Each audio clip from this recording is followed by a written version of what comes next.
La sola mención de su nombre nos produce a todos un estremecimiento, porque nos recuerda la época más cruel y más sangrienta que hayamos tenido que padecer los peruanos de este tiempo. A inicios de los 80, su rostro se instaló en las páginas policiales, siempre acompañando las noticias más aciagas, y todo lo que sabíamos de él es que era un modesto profesor provinciano que quiso convertirse en la cuarta espada del comunismo mundial y liderar una gran revolución. Pero todo lo que consiguió fue desencadenar una espantosa orgía de sangre y de dolor. Pero ¿quién es el hombre que se oculta detrás de esta leyenda siniestra? ¿Cómo fue su barrio, su escuela, su familia? ¿Quiénes fueron sus amigos, sus maestros, sus amores? Esta es la vida secreta de Abimael Guzmán.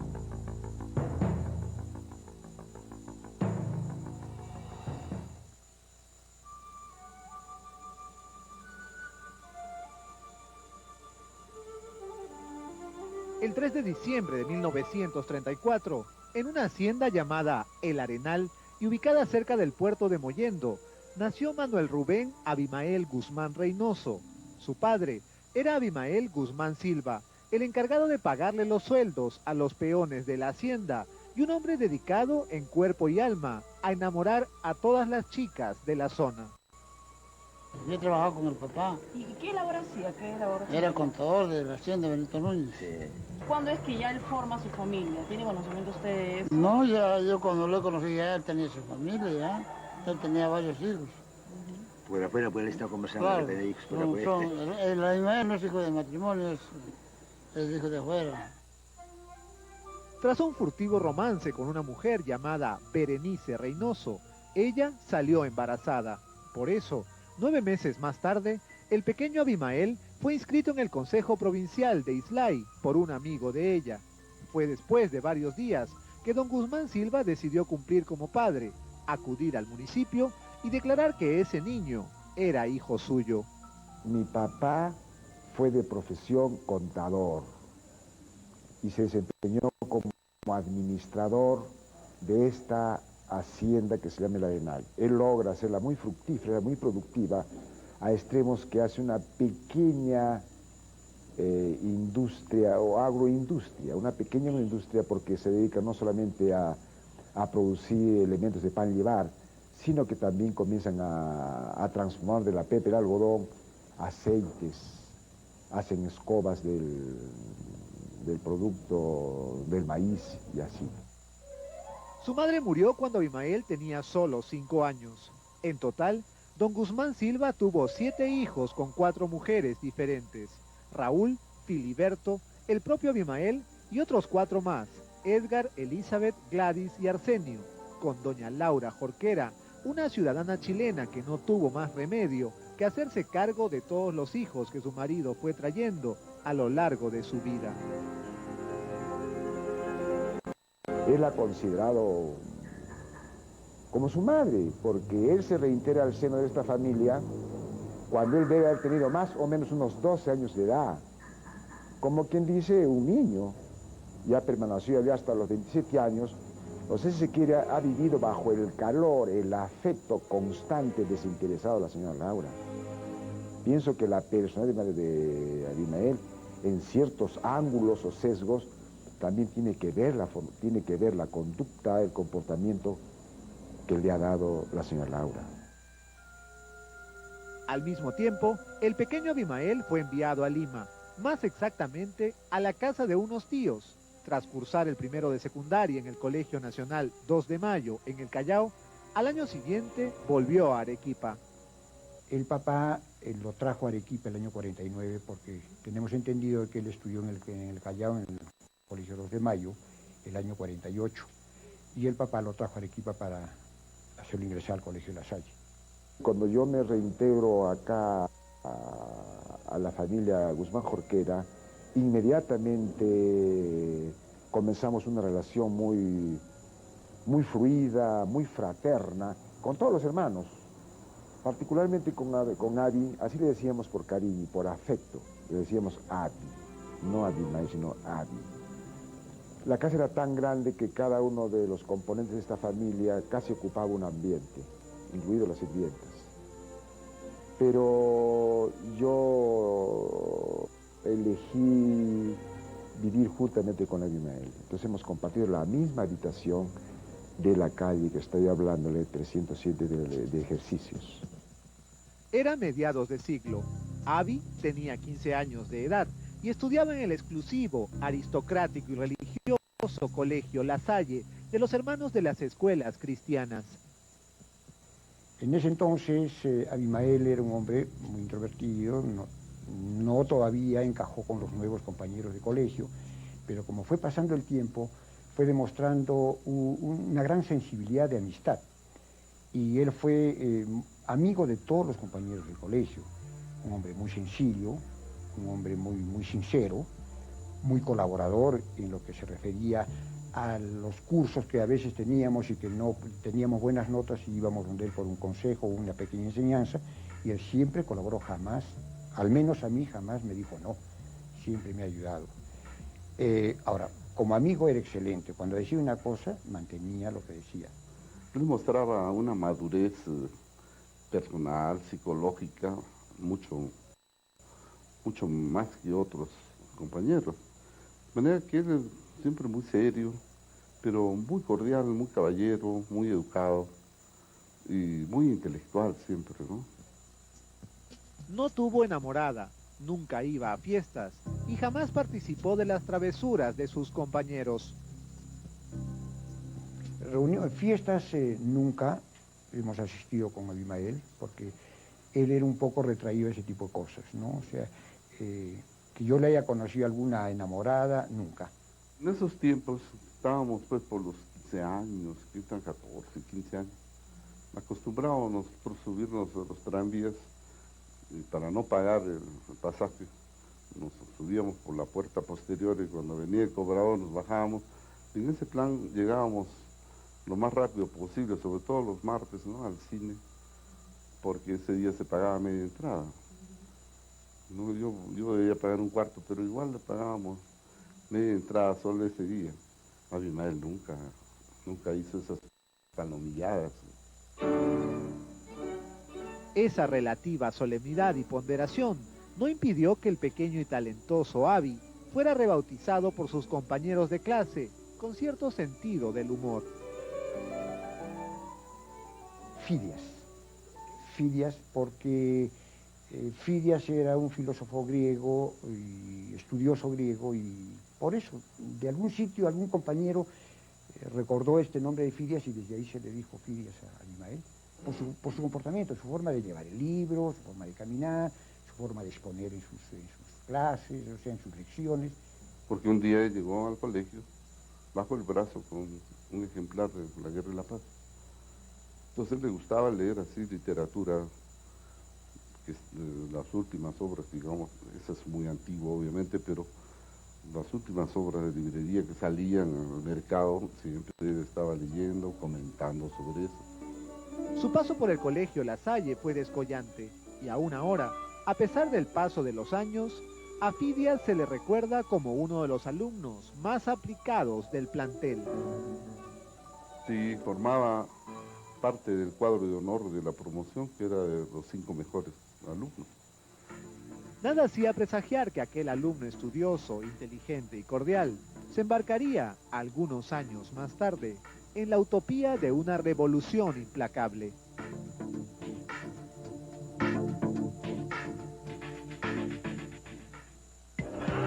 Al regresar, su ingreso a la Facultad de Letras de la Universidad San Agustín.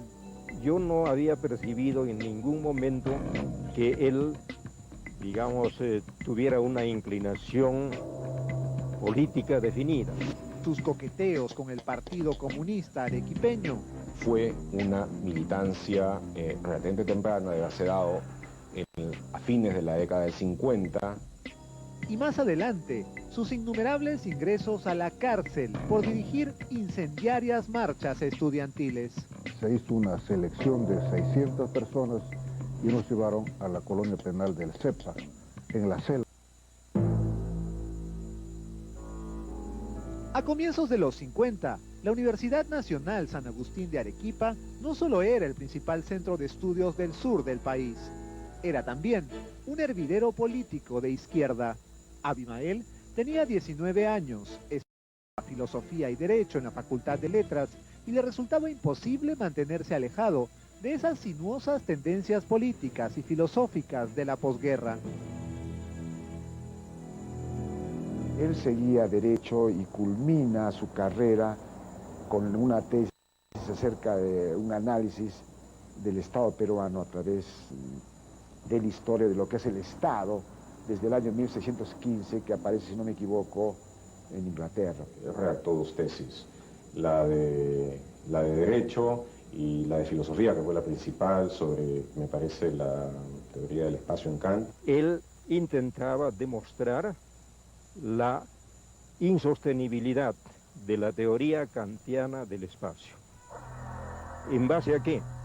En base a los datos obtenidos por los avances de distintas ciencias, particularmente la lógica, de la geometría y también de la física. Logra allí las más altas calificaciones, incluyendo la recomendación para que se publicase su tesis. Y fue dedicada a quien fue no solamente su profesor, sino su mentor, Miguel Ángel Rodríguez Rivas.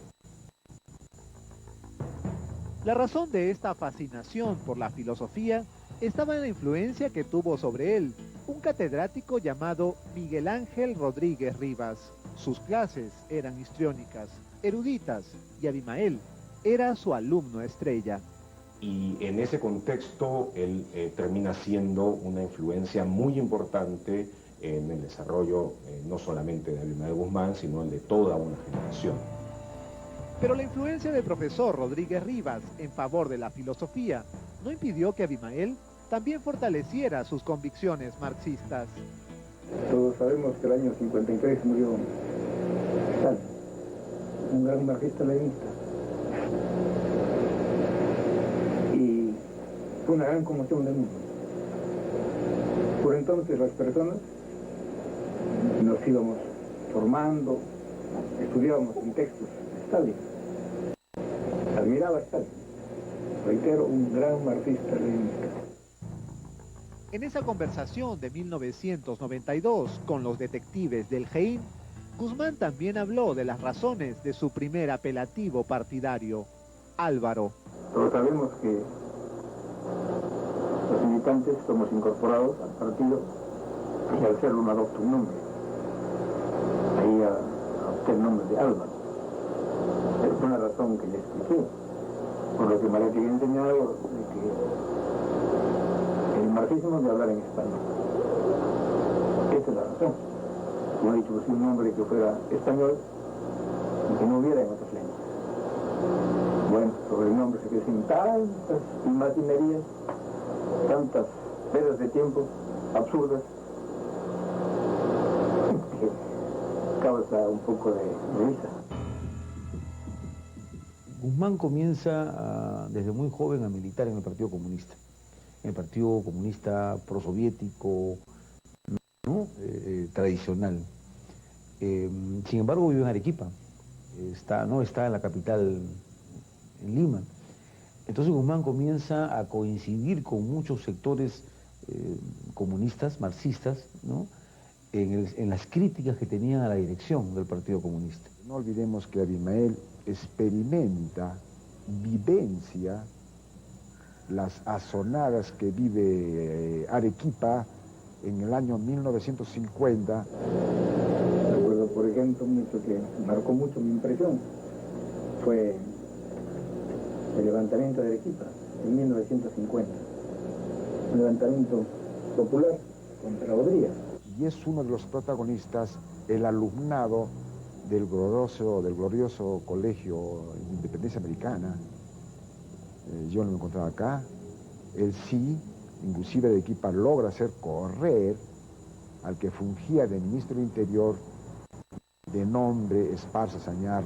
Entonces, cuando los alumnos del Colegio Independencia estamos en el local, cercados por la policía que no dejaba salir ni entrar a nadie a ese local, entonces los estudiantes universitarios deciden ir a apoyar pues a los jóvenes. ¿Entre ellos se encontraron? Entre ellos estamos, claro. Costó bastante sangre. El partido realizó una lucha estudiantes secundarios de la independencia. Todo eso y otras cosas me iban marcando. Y él también experimenta la otra sonada más pequeña, más corta del año 1956. ¿Cuál fue? Entiendo yo que estos dos momentos históricos arequipeños han logrado identificar, formar, fortalecer de repente sus ideas ya pre-revolucionarias, ¿no?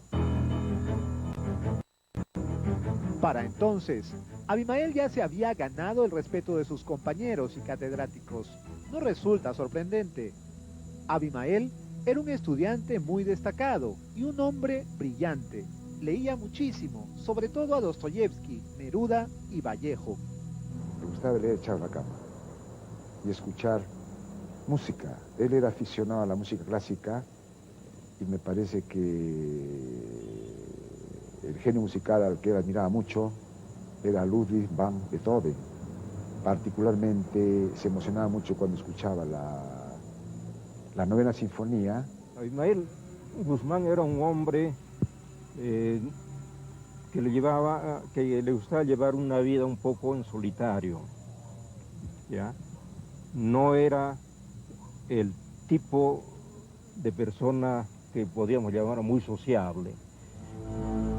Yo lo había observado muchas veces que de la facultad hasta su casa, que era un poco más de 1,5 kilómetros en la calle de los Ejercicios, él iba solito, ¿no? Ensimismado, imagino pensando en sus cuestiones filosóficas, en sus estudios. No era de muchas palabras, digamos. Era un hombre hablador, no diré que tenía un gran sentido del humor, pero tampoco era, digamos, una persona hosca. Eso sí, tenía intereses en otros campos.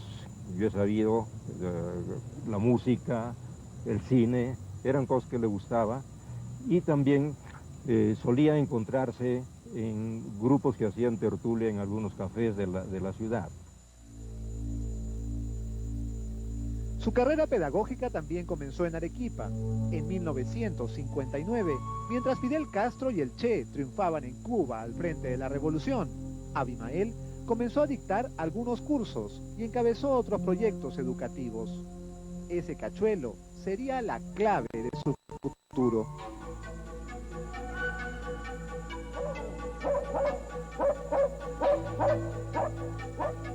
Fue por eso, por su breve pero contundente experiencia académica, que años después pudo trasladarse a Ayacucho. Debido a la pobreza, el atraso y el aislamiento, esa zona del país se había convertido en el escenario ideal para emprender su desvariado proyecto político. En el año 60, algunos profesores de Lima, etcétera, habíamos concurrido a Huamanga como catedráticos a raíz de un concurso que se hizo público.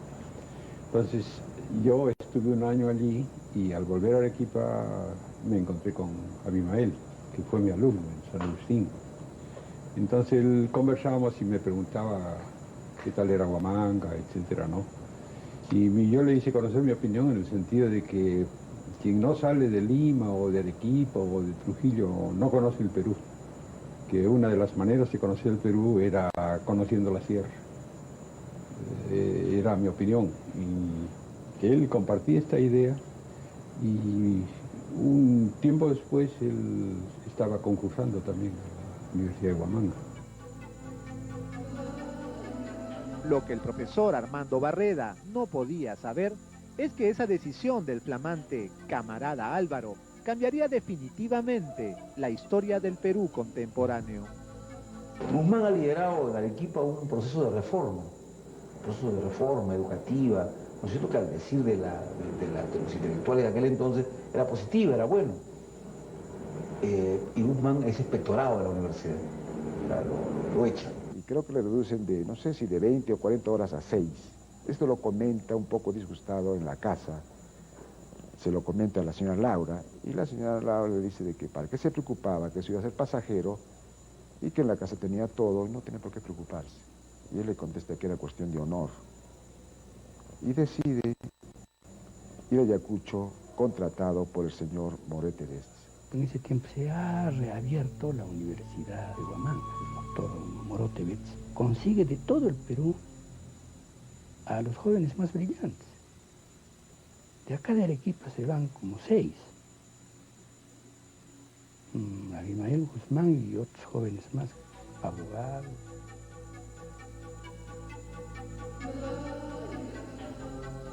A comienzos de los 60, la ciudad de Ayacucho era rica en recursos agrícolas, paisajes silvestres y campesinos impetuosos.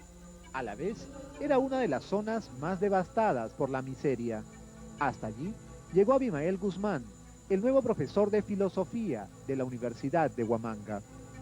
Justamente va a alojarse a la casa de un señor de apellido de la Torre, o La Torre. Persona esta que también había sufrido, si no me equivoco, prisión por comunista.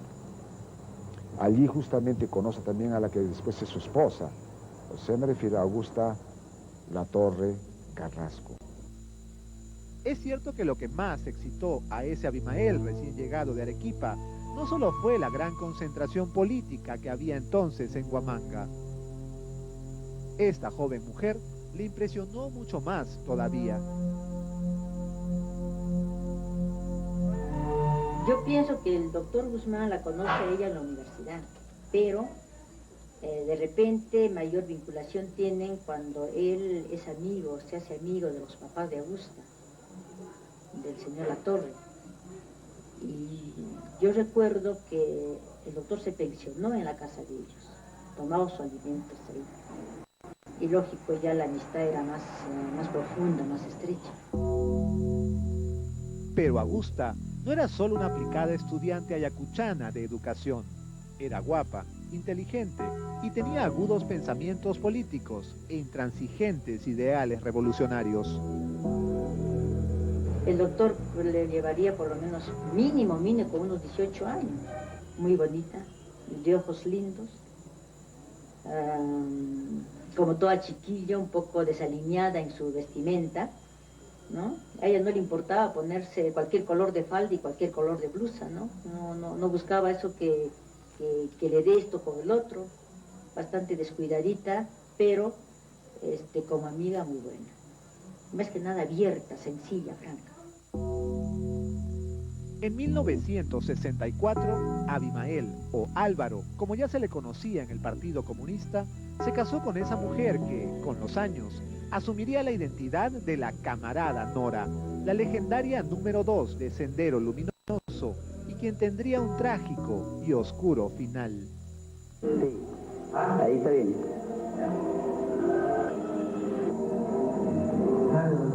Sí.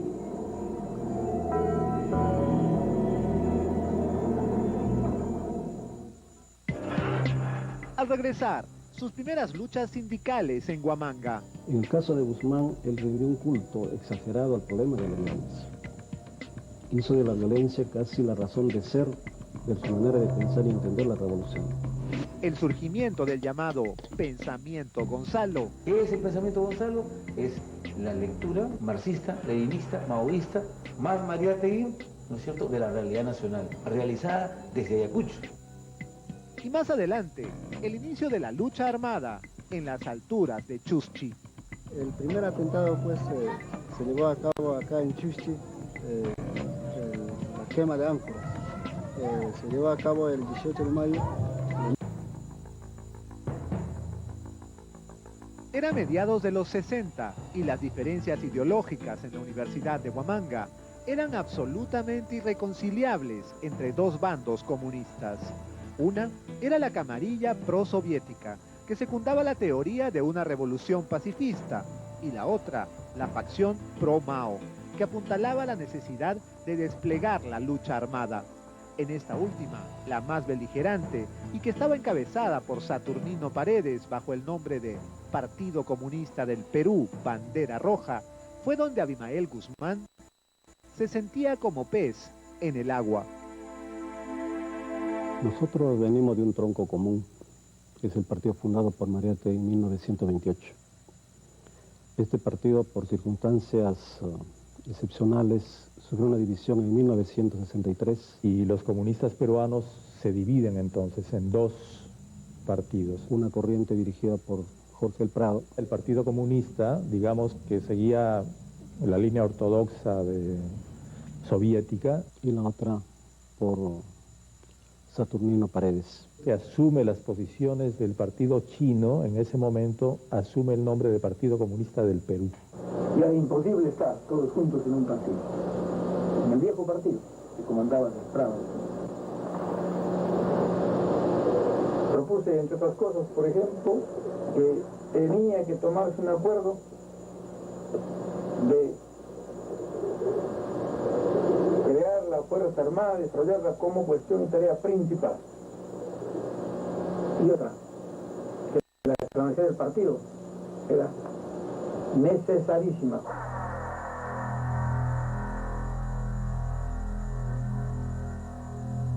En 1963, el joven Abimael, el camarada Álvaro, fue detenido de manera aparatosa. Debe haber sido la primera vez que su nombre apareció en los diarios al lado del vocablo subversión. El gobierno militar de entonces que presidía el general Pérez Godoy, pretextando que los hombres y la población de izquierda preparaban un complot contra el gobierno, desató una redada que se llevó a cabo el 5 de enero de 1963. Nos trajeron a Lima de diversas provincias, cerca de 2.000 peruanos, jóvenes universitarios, dirigentes sindicales, dirigentes políticos. Nos reunieron en varios cuarteles aquí en Lima y de los 2.000 presos que resultamos en aquella fecha, se hizo una selección de 600 personas y nos llevaron a la colonia penal del CEPA, en la selva. Entre ellos precisamente estaba Abimael Guzmán. No nos fijamos mucho en Abimael Guzmán porque prácticamente no había tenido ningún protagonismo. No llegaba al CEPA por un alzamiento, por un mitin, por una huelga en Arequipa o donde él hubiese estado. Fue un preso más. Para entonces, Abimael Guzmán ya tenía varias identidades. Le decían Álvaro en el Partido Comunista y Champú en la universidad, porque en sus clases literalmente les lavaba la cabeza a los alumnos del curso de filosofía. Al fin y al cabo, imponía a rajatabla contra la opinión general de la inmensa mayoría. La juventud es rebelde. Si los jóvenes son rebeldes, no serían jóvenes. No es malo que los jóvenes sean rebeldes, es bueno. Joven que no es rebelde, pues está honesto, está anciano. Se están pateando el alma. Joven tiene que ser brioso, enérgico, fuerte. Pero es futuro, pues. ¿Qué le dices a Rita? He sido partícipe directo. Dice que las palabras, al fin y al cabo, por mucha razón que se tenga, quedan aplastadas simplemente. Al mismo tiempo, Álvaro formó una combativa alianza con la facción pro-china Bandera Roja de Saturnino Paredes y empezó a entretejer alianzas estratégicas con otras agrupaciones políticas ayacuchanas. Abimael Guzmán con Saturnino estaban muy juntos porque para entonces Saturnino también levantaba la tesis de la lucha armada por el campesinado. Abimael viajó a la China en 1965. Allí se sumergió en la filosofía comunista y en sus más recalcitrantes teorías. De regreso, fue nombrado secretario general de Bandera Roja, decidió tomar las riendas de la organización y empezó a gestar de manera decidida el inicio de la lucha armada. Paralelamente, el rector de la Universidad de Huamanga, Efraín Morote Best, padre de un futuro líder senderista llamado Osmán Morote Barrio Nuevo, lo nombró jefe de personal. Gracias a su nuevo cargo, expulsó a sus adversarios y contrató a sus incondicionales. Divergencias internas hizo que nos dividiésemos en el año 69. A partir de entonces inicia su vida el Partido Comunista del Perú, Patria Roja. El grupo de Paredes continúa también su propio proyecto y dentro de él sigue participando Guzmán. Más tarde, en 1971, 72, se dividen y Guzmán constituye su propia organización teniendo como base fundamental Ayacucho. ¡Viva el Perú, señores!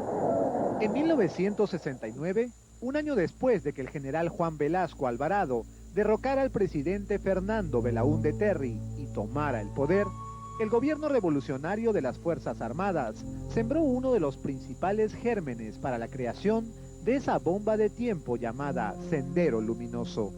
Restringió los alcances de la gratuidad de la enseñanza. En Ayacucho, esa medida fue rechazada de inmediato por la población. La ciudad fue tomada por los agitadores y las fuerzas del orden reprimieron las revueltas con excesiva rudeza.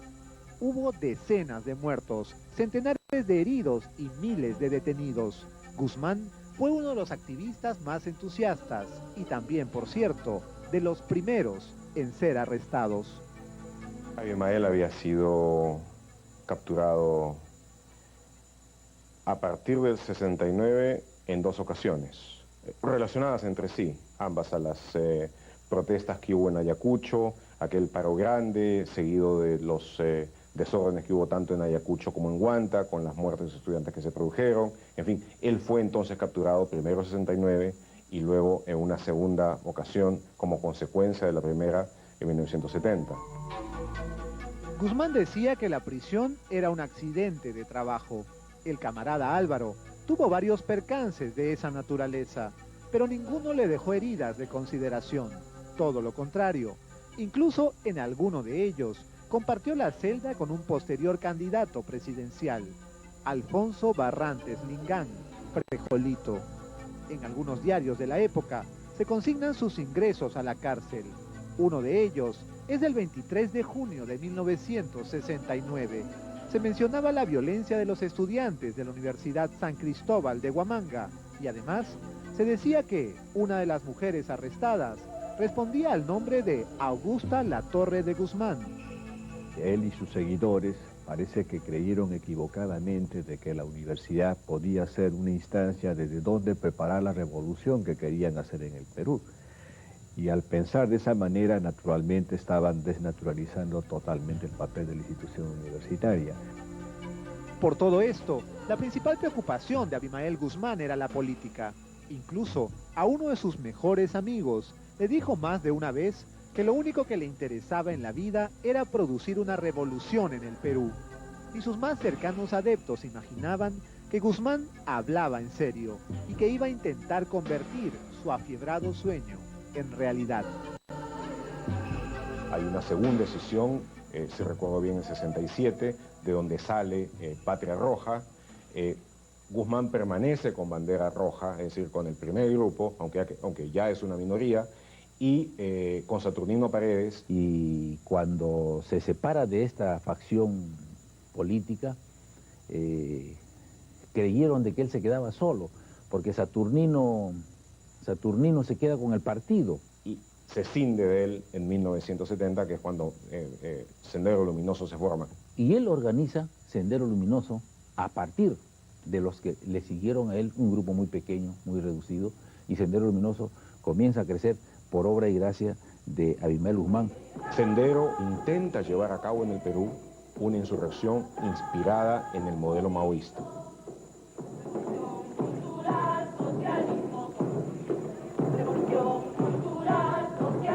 Para eso, ideó el denominado Pensamiento Gonzalo.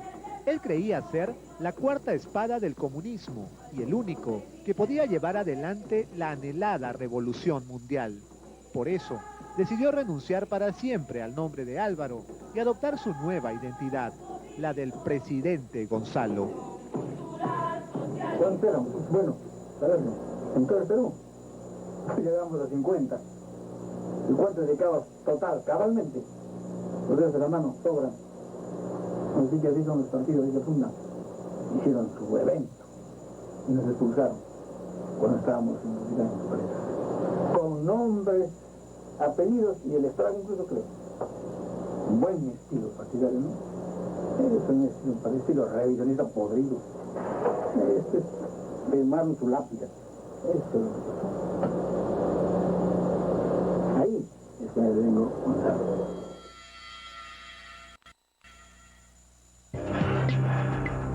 Al regresar, el inicio de la lucha armada. llegaron y empezaron a perseguir a todos los pobladores de este distrito. ¿A quién apoyar? ¿El otro o al otro? Y el paso a la clandestinidad del camarada Gonzalo. Se había hecho una despedida en la Universidad de San Marcos y que se iban pues, como quien dice, al monte, ¿no?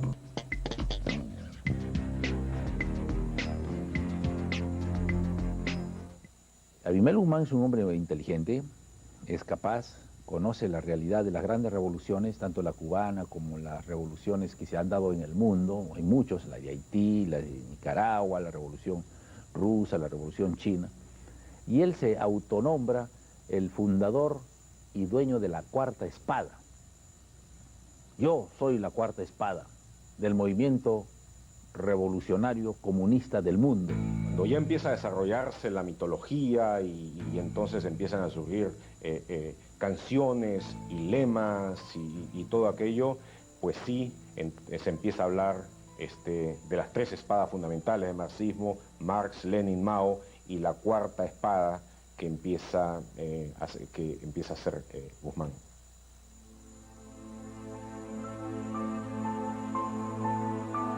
Es a mediados de los 70 que en los claustros universitarios de Huamanga surge el llamado Pensamiento Gonzalo. Esta teoría, que intentaba adaptar los fundamentos políticos de Mao Zedong a la realidad nacional, fue clave para otorgarle a la inminente guerra popular senderista un sentido doctrinario. Emilio Antonio Díaz Martínez, que fue el segundo gran hombre de Abimael Guzmán y que gracias a Emilio Antonio Díaz Martínez se creó la ideología de Abimael Guzmán, ¿no? El Pensamiento Gonzalo. Fue escrito y hecho y diseñado por justamente este intelectual que fue Emilio Antonio Díaz Martínez. Ellos siempre trataron de justificar por qué se llamaba Pensamiento Gonzalo, ¿no? Era como decir la aplicación del maoísmo a la realidad peruana. Él decía, yo soy la cuarta espada, que quería decir de que sobre Abimael, sobre él, tenía que erigirse la nueva revolución del mundo comunista. Era el resucitador del comunismo que estaba en declive. Y sobre él tenía que enarbolarse la bandera, la hoz y el martillo, que era la bandera del pueblo. Mientras esto ocurría, la policía ya lo tenía en la mira, pero en 1976 no lo arrestaron en recónditas provincias o poblados alejados como había ocurrido en el pasado. Esa vez fue detenido en la misma capital de la República. Él fue capturado por la policía en 1976 y como no lo llegaron a reconocerlo, lo soltaron creo en 3 o 4 o 5 horas. Aquella captura no fue ni la primera, ni sería la última. En 1979 fue arrestado nuevamente, esta vez por efectivos de seguridad del Estado, que una vez más no lo detuvieron por mucho tiempo. Hay un grupo de seguridad del Estado que debía capturar a Ricardo Letts y que de paso va por Jesús María, llega a Pershing, captura a Guzmán, lo llevan a seguridad del Estado. En seguridad del Estado, un suboficial es quien lleva a cabo el interrogatorio, y hasta donde tengo entendido, un tiempo bastante corto. Estamos hablando de un día. Cruzó la verja de la prefectura, lo estaban esperando ahí, se perdió entre los carros y no lo volvieron a ver más hasta 1992.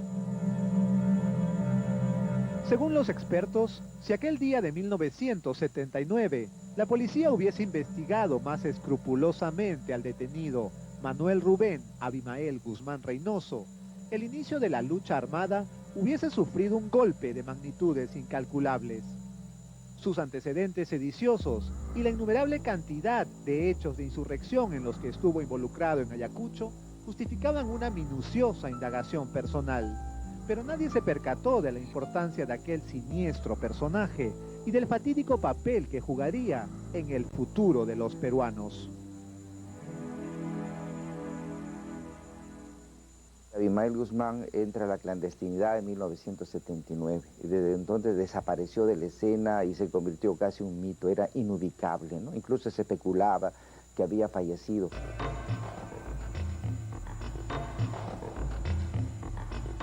Él se nombra presidente de la República Popular del Perú. ¿Quién? El presidente Gonzalo. Y desde entonces se le conoce como el presidente Gonzalo. Y entonces su presencia va adquiriendo una característica que ya no es en nada la de un ser de carne y hueso, aunque tuviera un cociente intelectual mayor, sino la de una persona que empieza a tener connotaciones virtualmente divinas en el imaginario senderista. Nunca hemos tratado de ubicarlo porque Abimael pues pasa a la clandestinidad, si no me equivoco, no sé, creo que mucho antes del 80.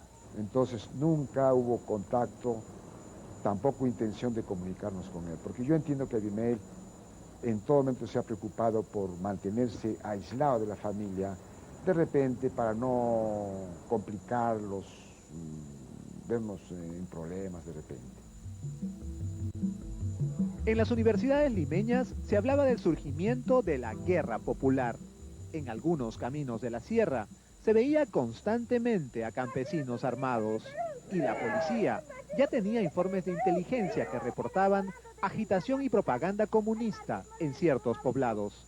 Se trataba del ILA, el inicio de la lucha armada, dirigido desde la clandestinidad por Abimael.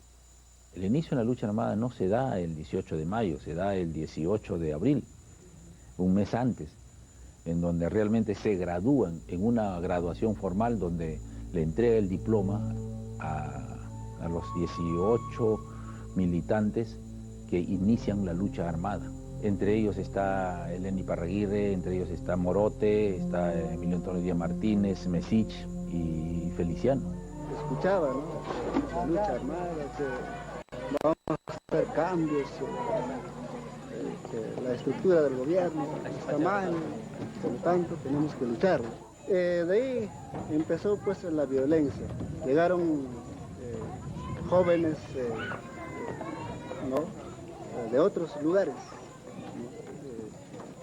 bien armados, encapuchados, ingresaron a nuestro pueblo, quienes pues empezaron a concientizar a toda la población. Poco a poco acá la gente fueron pues dominados, como se dice, ¿no? Por aquellos muchachos, aquellos jóvenes que llegaron, ¿no? Algo desconocidos.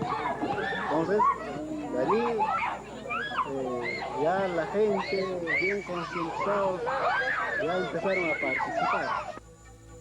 Fue exactamente el 17 de mayo de 1980 que Sendero Luminoso le declaró la guerra al Perú. Fue un día antes de las elecciones generales que devolverían a Fernando Belaúnde a la presidencia de la República tras 12 años de dictadura militar. La noche previa a los comicios, un grupo de senderistas encapuchados quemó ánforas y destruyó material electoral en Chuschi, un lejano poblado ubicado en la Sierra Yacuchana. Así empezaba una de las etapas más oscuras y devastadoras de nuestra historia. Así como en la China hay una China popular, aquí es la China continental, y que se llama la República Popular China, él quiso llamar la República Popular del Perú.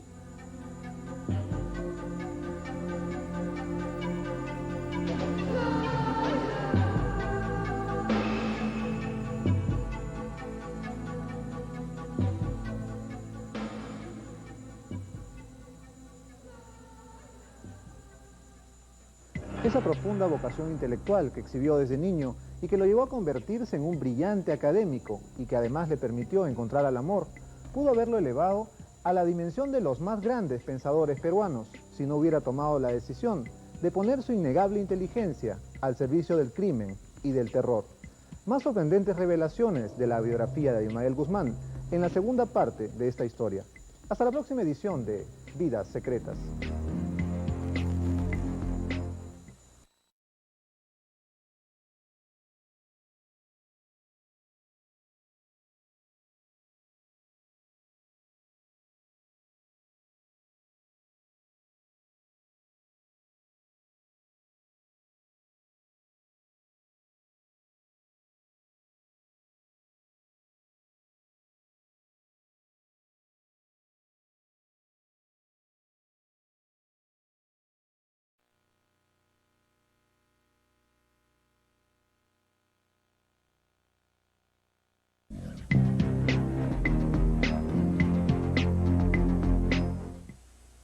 esto iba a costar nada más ni nada menos que 1 millón de muertos.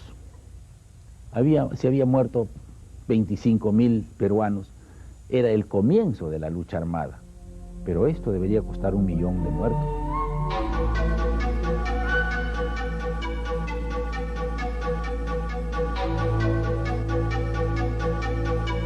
Era el 17 de mayo de 1980 y nadie sabía que esa sería una fecha histórica para el Perú. En las alturas de Ayacucho, Sendero Luminoso había emprendido un conflicto armado que al país le iba a costar 30.000 vidas. Sin embargo, ni la población ni las fuerzas del orden entendían bien qué significaba aquel simbólico atentado electoral en esa recóndita localidad llamada Chuschi. Nadie sabía tampoco quién era ese tal Abimael Guzmán. Mucho menos aún creían en ese desvariado proyecto comunista denominado la lucha armada. Durante sus primeros meses de vida en el Perú, nadie movió un dedo para detener la irreprimible evolución de Sendero Luminoso. Entonces aquí se da una gran paradoja. En el Perú, en los años 80, 81, 82, 83, nadie entendía qué era Sendero. Nadie entendía qué era Guzmán. ¿Y sabe por qué? Porque todos lo leíamos desde Lima. ¿Sabe cuál era el problema de Guzmán y de Sendero? Era que todo estaba leído desde Ayacucho.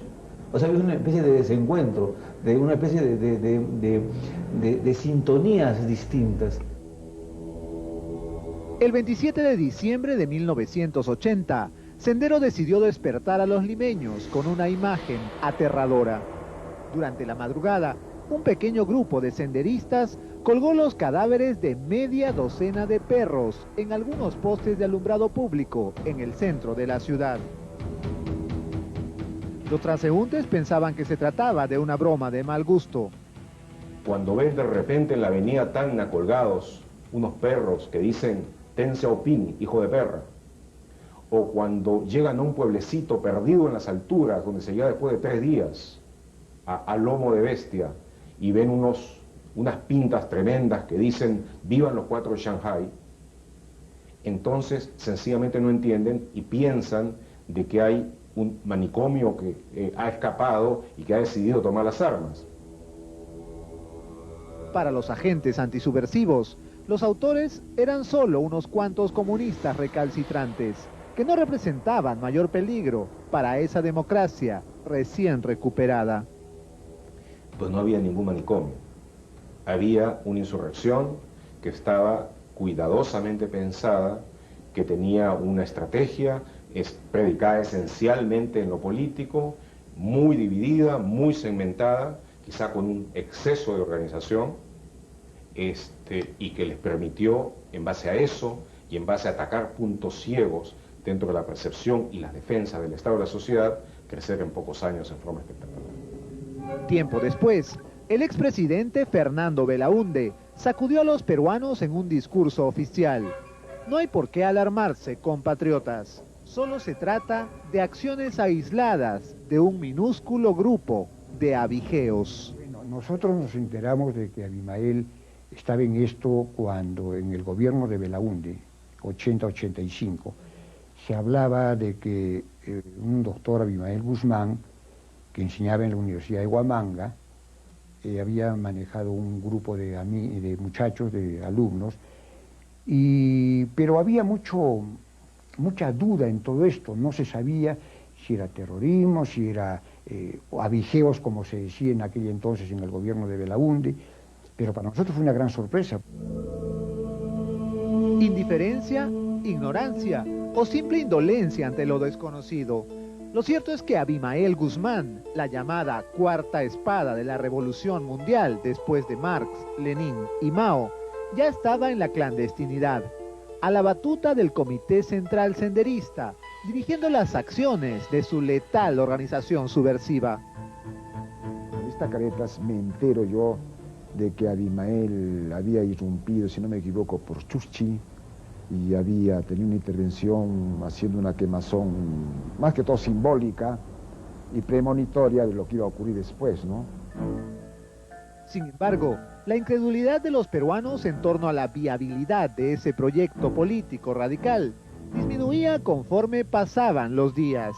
Ya no era extraño escuchar diariamente alarmantes noticias sobre el surgimiento de nuevas acciones subversivas en localidades ayacuchanas como Chuschi, Huanta, Cangallo o Huamanga. No era para menos, la guerra popular senderista, pese a quien le pese, se desplegaba con absoluta convicción. Personas que nada tenían que ver con la situación de Sendero han sido pues calumniadas, hasta han sido desaparecidas. Es como tal, ¿no?, de que la persona también es en realidad un sobreviviente. Entre mayo y diciembre de 1980, Sendero Luminoso desarrolló el denominado Plan de Inicio de la Guerra Popular. El saldo fue de 3 muertos, un terrateniente, un obrero de minas y un policía. Ingresaron los militares ¿no?, a contrarrestar todos aquellos jóvenes que estaban con sus armamentos. Llegaron y empezaron a perseguir a todos los pobladores de este distrito. Por lo tanto, pensaron ya a quién apoyar, al otro.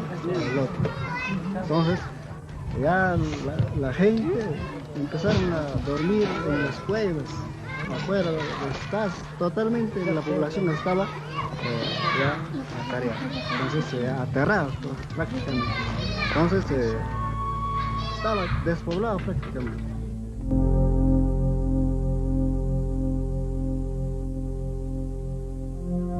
Empezaron a acusar a los violadores, a los aguijeos, empezaron a amenazar y capturar, incluso mataron a varios aguijeos acá en la plaza principal. Eso fue el más terror para toda la gente, ¿no?, que en su vista paciente han matado a todos los señores. Pero ¿cuál era el objetivo de Guzmán y Sendero Luminoso? Avanzar del campo a la ciudad, desplegar la guerra de guerrillas y tomar el poder. Este es un grupo cuya estrategia política y militar de captura de poder se basa en conquistar el campo, para desde el campo crear un ejército guerrillero popular. Con este ejército guerrillero popular aislar al Estado, hackear en Lima. Para eso tenían 3 fases militares perfectamente delineadas. La primera consistía en atacar al Estado y equilibrar fuerzas con él, y la segunda en enfrentarse a las fuerzas del orden, mientras los comités populares concientizaban políticamente a los pobladores. Por último, la tercera etapa se basaba en destruir totalmente al Estado y reemplazarlo por la República Popular de Nueva Democracia, al mando, por cierto, de su presidente Gonzalo. Yo lo expliqué muchas veces, lo traté de hacer comprender siempre. No me cuesta ningún trabajo entender por qué se dio. ¿Era justo alzarse en rebelión? Sí, ahora mismo lo es. Es justo alzarse en rebelión. Los métodos empleados por Guzmán o por Sendero Luminoso jamás los he justificado. Fue en 1983 que Abimael Guzmán creó el Ejército Guerrillero Popular. Innumerables comunidades en Ayacucho, Huancavelica y Apurímac fueron ocupadas por sus hombres y tras realizar los denominados juicios populares, donde centenares de pobladores eran asesinados por negarse a colaborar con la lucha armada, adoctrinaban a los sobrevivientes en las llamadas escuelas populares. Era algo difícil reconocer quiénes eran, porque ellos llegaban siempre encapuchados. En varias ocasiones nos obligaba a reunirnos así a campo abierto, en lugares de repente que no podía llegar así fácilmente la gente, ¿no? Entonces ellos nos enseñaba pues, ¿no?, de que la lucha armada, de que el presidente Gonzalo hará un cambio rotundo, radical de la sociedad. Él ha tenido muchos seguidores. y nos preguntábamos cómo es posible que una persona pueda convencer a otro de matar, de destruir, de incendiar, ¿no? Y conociéndolo ya en el proceso del interrogatorio, encontraba parte de la respuesta al observar la actitud casi acariciadora, ¿no? Como quien transmite una verdad absoluta, ¿no? Y que lo único que se debe hacer es una revolución.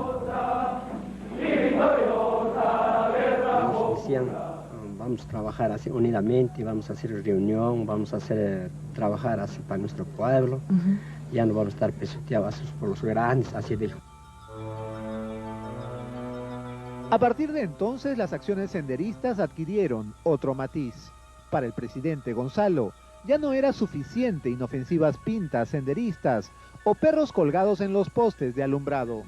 Había llegado la hora de los asaltos a comunidades indígenas, los asesinatos selectivos, la voladura de torres de alta tensión y la colocación de coches bomba en medio de las ciudades. Una macabra estrategia destinada a sembrar el terror entre los peruanos. El año 82, en 83 ya una exageración alta ya era. Bueno, ahí hubo ataques, hasta quemaron el consejo, hasta quemaron las casas, ya con eso ya nos han vengado, señor.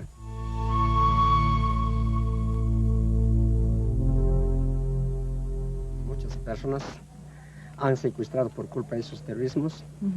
Hasta el año 91 han secuestrado hasta autoridades, al alcalde, al teniente, y luego perjudicado a los niños. Los niños quedaron huérfanos, abandonados hasta sus esposas.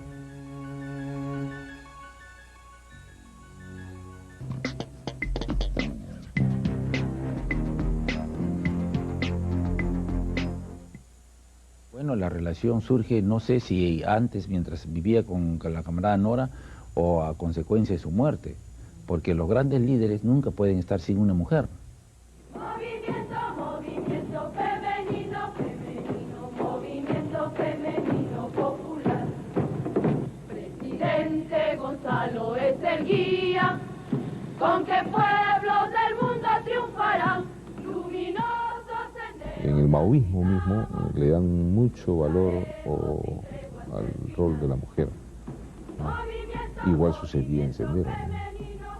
Y más aún que las mujeres senderistas demostraron pues tener un poco más de pasión, convicción que los hombres. En este caso, ellas manejaban los destacamentos armados, daban el tiro de gracia incluso, ¿no? Las mujeres, y se entregaban con pasión a la causa, ¿no? Tal es así que esto explica por qué Guzmán está más rodeado de mujeres que de hombres. A mediados de los 80, a pesar de la ausencia de herederos dentro de su familia, Augusta Latorre, la camarada Nora, no solo era la esposa de Abimael Guzmán, era también la número 2 de la organización subversiva que él comandaba y el principal soporte afectivo, anímico y político del llamado presidente Gonzalo. La base del matrimonio de Guzmán era una base normal y de afecto, de amor mutuo. Ahora, eso se consolidó, me parece, por la comunidad de ideales políticos. Nunca se vio un gesto, ¿no?, de manifestación sentimental en la vía pública, ¿no? Cuando se los veía caminar por las calles de Ayacucho parecían ser dos personas, como digo, un poco independientes, personas ajenas en lo sentimental, porque a ella se le veía con los brazos cruzados y a Guzmán se lo notaba permanentemente con un libro en la mano o en el sobaco, ¿no? Augusta Latorre constituía una piedra angular en la vida de Guzmán. Prácticamente sin que el número 1 de Sendero se diera cuenta, otra inteligente mujer comenzó a interesarse por él. Se llamaba Elena Iparraguirre y tenía muchos ideales procomunistas. Ella pasaría a la historia como la camarada Miriam. Cuando lo escuchó hablar a él en un discurso en la Universidad San Marcos, allá por el año 77 más o menos, que hablaba sobre el rol de la mujer en el comunismo, se quedó prendada de él, dejó casa, dejó esposo, hijas y se fue con él. Entonces estuvo siempre como tercera, o sea, después de la Nora estaba la Miriam. Elena Iparraguirre se había casado, tenía 2 hijos y un hogar establecido. Sin embargo, no tuvo ningún inconveniente en abandonarlo todo cuando decidió entregarse en cuerpo y alma al partido y a su presidente Gonzalo. Jugó y juega un papel importante, no solamente en el partido, sino en su vida misma de Guzmán. Ella era la que evaluaba los informes de todos los comités regionales, ella era la que veía la marcha del partido Ejército y Frente, mientras Guzmán elaboraba su ideología, preparaba, iba desarrollando el pensamiento Gonzalo, etcétera, etcétera. Y sería la inesperada muerte de Augusta Latorre lo que provocaría que Elena Iparraguirre, la camarada Miriam, pasara a ocupar el lugar que siempre había deseado, no solo en el partido, sino también en el corazón de Guzmán. Elena Iparraguirre cubre el vacío que deja la camarada Nora, y ella ocupa ese vacío por una necesidad de Abimael Guzmán, y porque conjuga con el principio de Abimael Guzmán, ¿no?, que era la muerte, la sangre, la destrucción, el terror en sumo grado. Así como hay vidas secretas, también hay historias secretas en Sendero, ¿no? Historias como amores prohibidos, ¿no?, que causaron mucho problema a la organización. Dentro de eso está, por ejemplo, el amor prohibido de Yovanka con Tito Valle Travesaño. Ambos casados mantenían una convivencia, y eso hizo que el año 87 cayese una casa en Zárate. Pero hay una historia secreta que hasta ahora no ha sido esclarecida, la muerte de Nora, por ejemplo. Según algunos informes policiales, Augusta Latorre, aquella exestudiante de pedagogía que se transformó en la camarada Nora, apenas comenzó la lucha armada, falleció repentinamente en 1988. La historia alrededor de su extraña muerte está basada en 2 hechos absolutamente insólitos. A pesar de que fue enterrada por sus compañeros, nunca se recuperaron sus restos y, pese a que no murió desamparada, jamás explicó oficialmente el motivo de su fallecimiento. Tratado de investigar a través de sus más allegados líderes y por otro lado de sus más allegados militantes, pero que en realidad no llegamos a saber cómo fue la muerte de la camarada Nora, que hasta ahora se mantiene en misterio. Nunca se supo realmente por qué murió Nora. ¿Y de dónde se enterró? Tampoco. Llegamos a una casa, pero ya un poco tarde, ¿no? Si fue Abimael Guzmán quien la asesinó porque esta era muy suave, no aceptaba el asesinato y la muerte masiva, y para un Abimael Guzmán muy duro, quizás haya sido esto una excepción, entonces ella no podía quedarse viva. Pero se deduce más o menos del discurso fúnebre que da Guzmán en una parte de los videos, cuando dice: honor y gloria a la camarada Nora, que prefirió quitarse la vida antes de levantar el brazo contra el partido. Esto más o menos deducimos de que pudo haberse suicidado. Ahí está bien.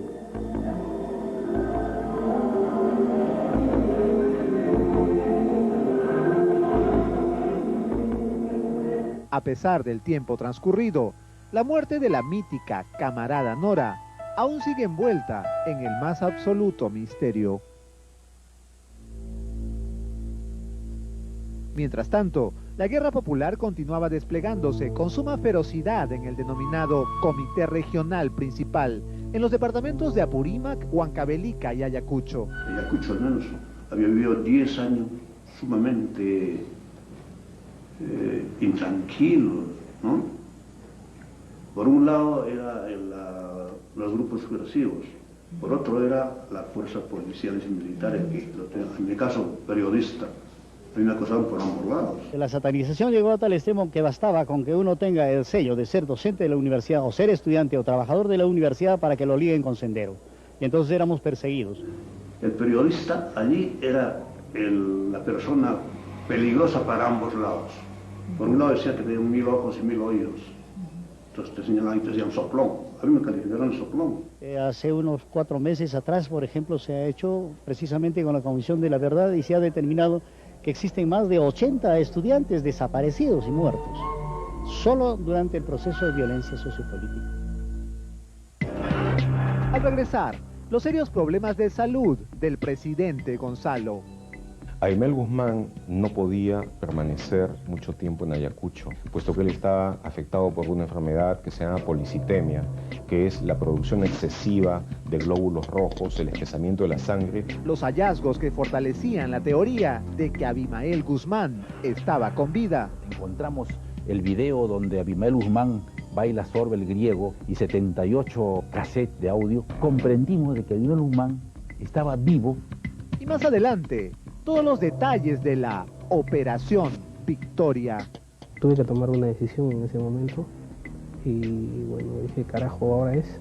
Saqué mi arma, estaban los cuatro, estaba el señor Garrido, estaba su novia Guapara, estaba también Inchaustegui y María.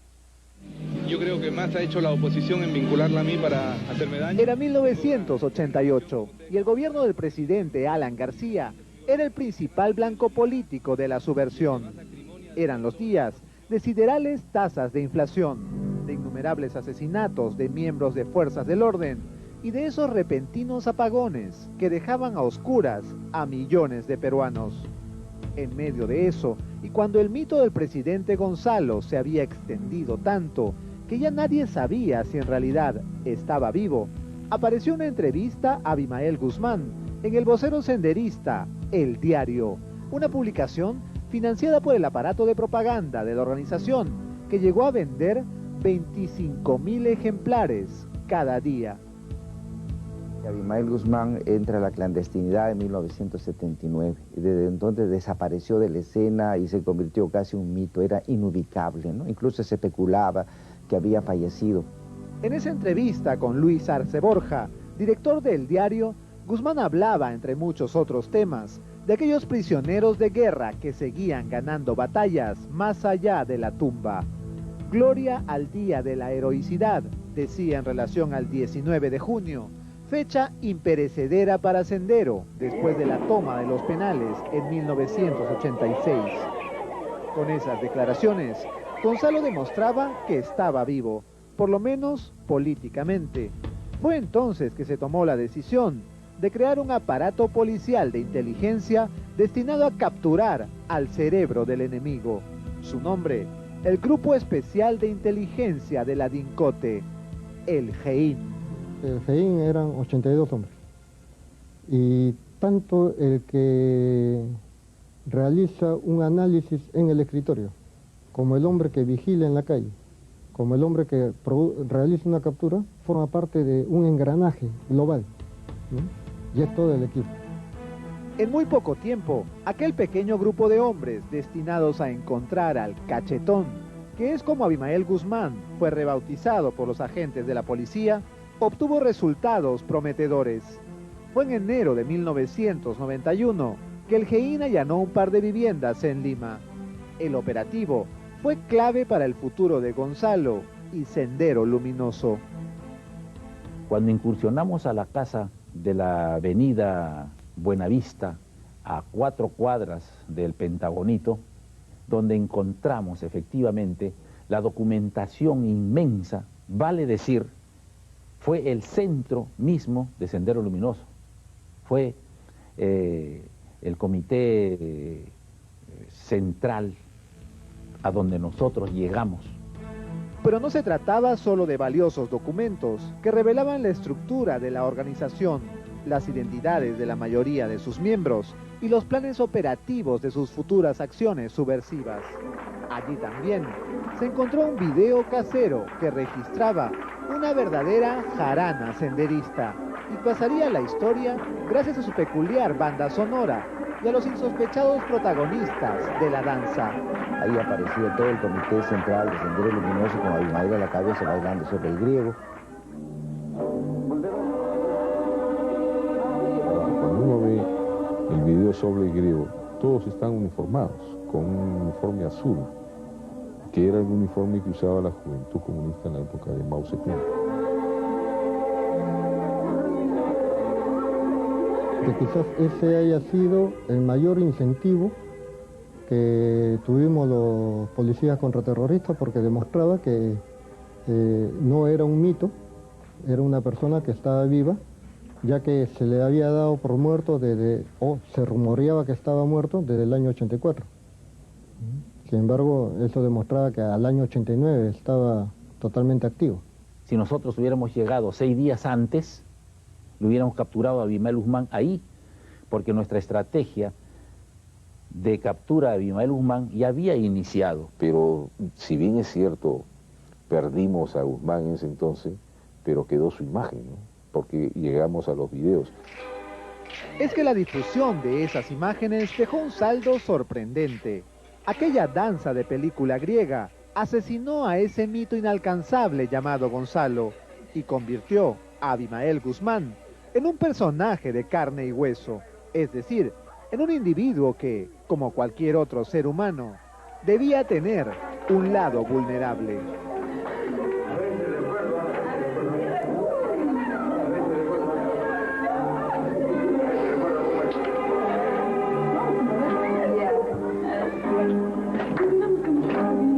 Cuando ese video fue registrado, Abimael Guzmán tendría aproximadamente 54 o 55 años de edad. Para entonces, ya padecía algunos problemas de salud.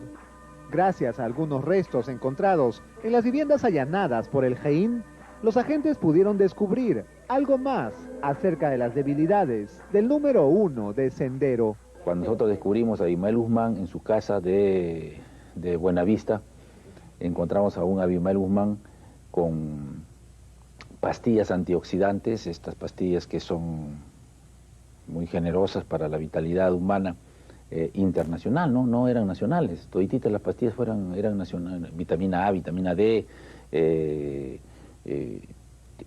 internacionales. Sin embargo, uno de los principales problemas clínicos de Guzmán era la psoriasis, una molestosa enfermedad de la piel que se caracteriza por la aparición de escamas y llagas en algunas partes del cuerpo. La psoriasis no era una enfermedad que le impidiera estar en la altura, no era una enfermedad que le impidiera moverse. La policitemia, en cambio, sí. Debido a que Abimael padecía también de policitemia, no pasaba mucho tiempo en la altura. Eso le podía ocasionar problemas de tensión arterial y una deficiente irrigación cerebral. Precisamente por eso, por una recomendación clínica que los efectivos de la DINCOTE desconocían, Guzmán no tenía más remedio que pasar largos periodos escondido en casas ubicadas en barrios residenciales de la capital.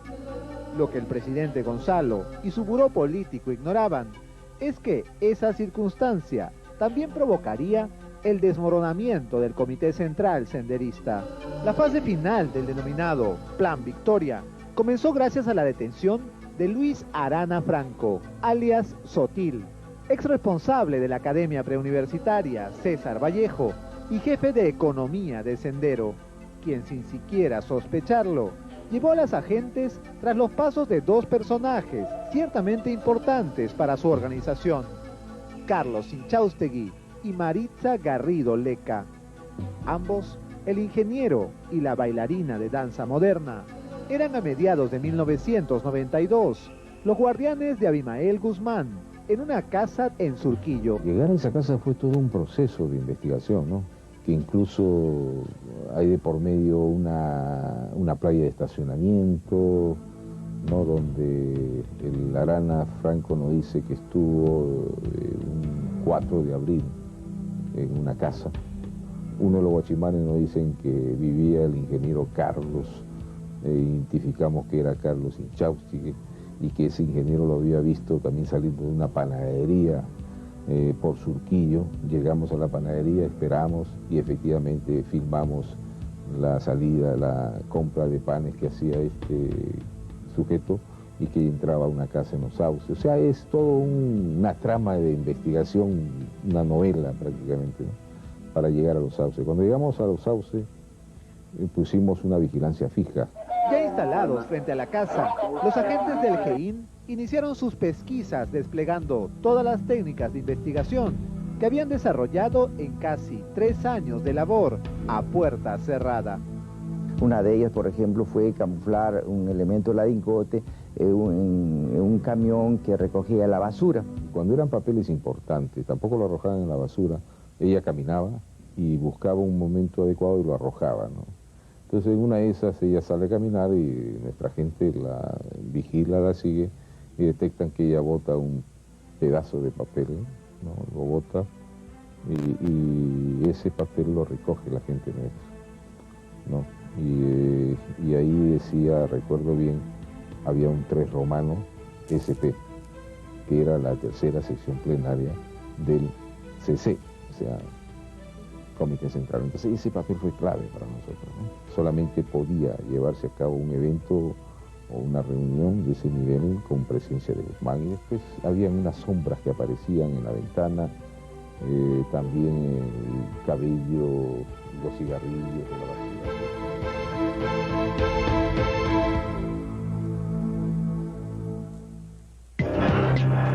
Al regresar, la detención de Abimael al lado de Maritza Garrido Leca y el Comité Central Senderista. Encontré a Gonzalo, estaba sentado en un escritorio. Me puse frente a él, le puse el arma muy cerca a la cara y le dije, carajo, tú te mueves, te mato. Y 10 años después de su captura, la vida en la base naval del Callao. Su rutina está básicamente circunscrito a alguna actividad en el patio, caminatas, lectura y escribir, que es lo que básicamente hace.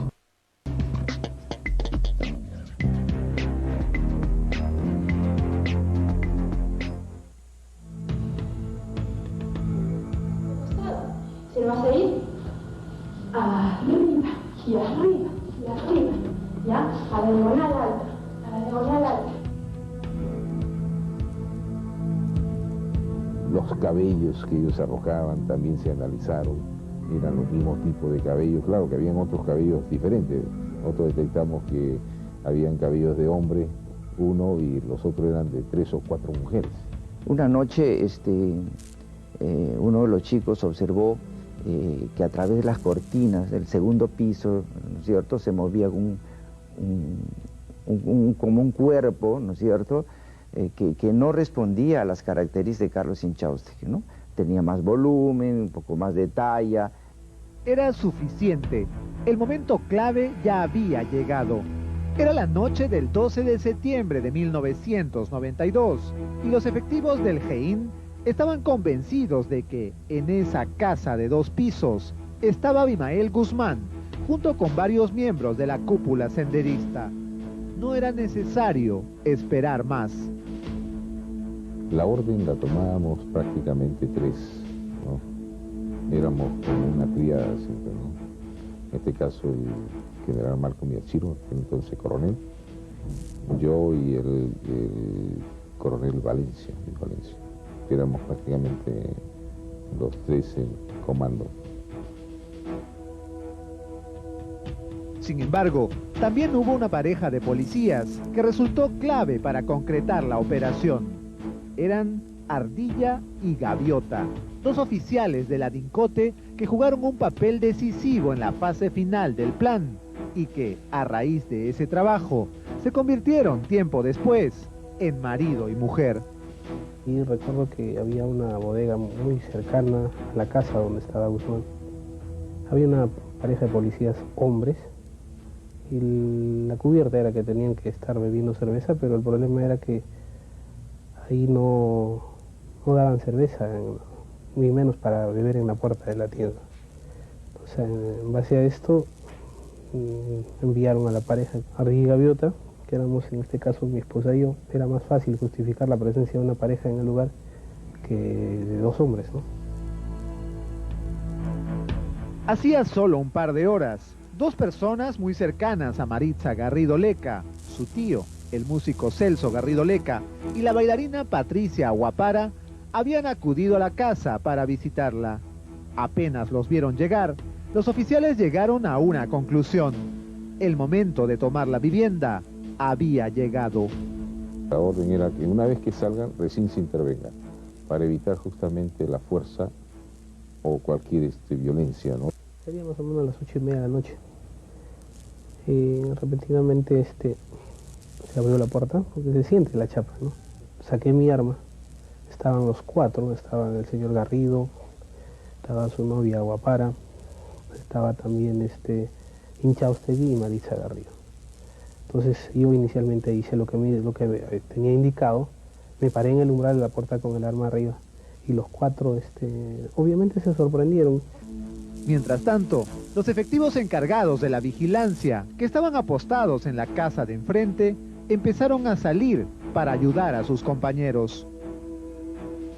Recuerdo mucho yo que ella me gritaba desaforadamente, y en ese momento me descuidé yo un poco de Inchaustegui, y Inchaustegui se me abalanzó a tratar de quitarme el arma. Al ver esto, Gaviota reaccionó y hizo un disparo al aire, y con este disparo se aturdió Inchaustegui y pude yo botarlo al piso.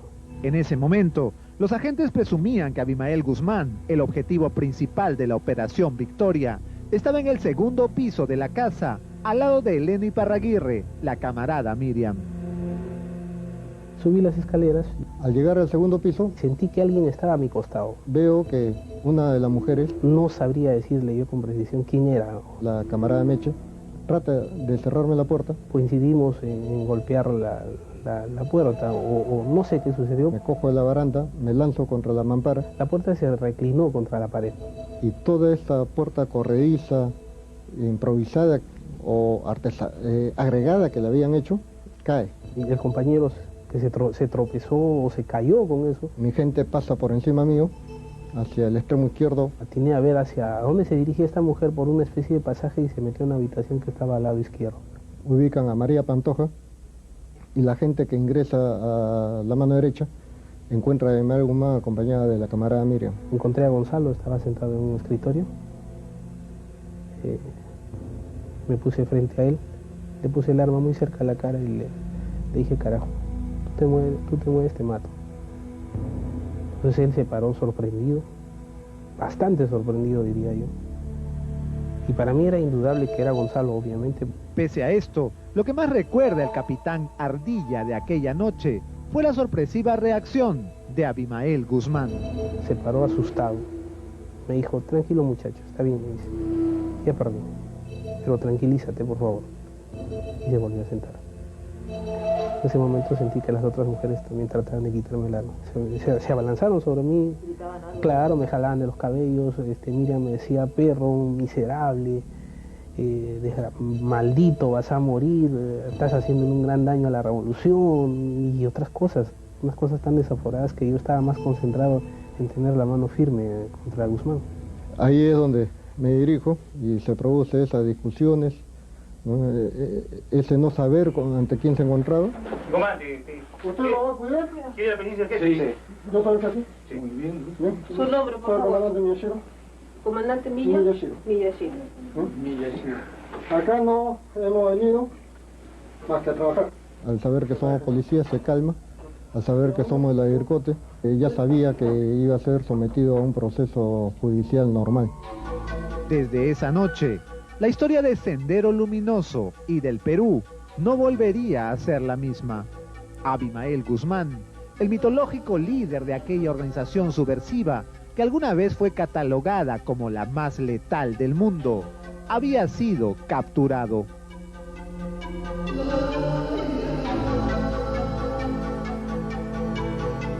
Actualmente, Abimael Guzmán Reynoso sigue recluido en una fría celda de la base naval del Callao, al lado de su mujer, Elena Iparraguirre, la avesada camarada Miriam de Sendero. Son muy cercanos, comparten muchos ideales, se autoprotegen, diría, conversan mucho. Nunca he auscultado ningún aspecto vinculado a la intimidad, de modo que yo solo veo a dos personas que tienen una muy buena relación. Su rutina está básicamente circunscrito a alguna actividad en el patio, caminatas, lectura y escribir, que es lo que básicamente hace. 10 años después, ese hombre oculto tras los alias de Abi, Fidias, Champú, Álvaro, el Cachetón, o simplemente Gonzalo, ya debe haber asumido su verdadera identidad, la de aquel humilde arequipeño llamado Abimael. Además, ha tenido tiempo suficiente como para revisar su apocalíptica historia más de una vez. Aquella que sedujo a miles de campesinos en busca de la toma del poder, que envolvió políticamente a todos los peruanos durante 2 décadas y que le costó al Perú más de 30.000 vidas. Y por último, debe haberse resignado también a pasar el resto de sus días tras las rejas.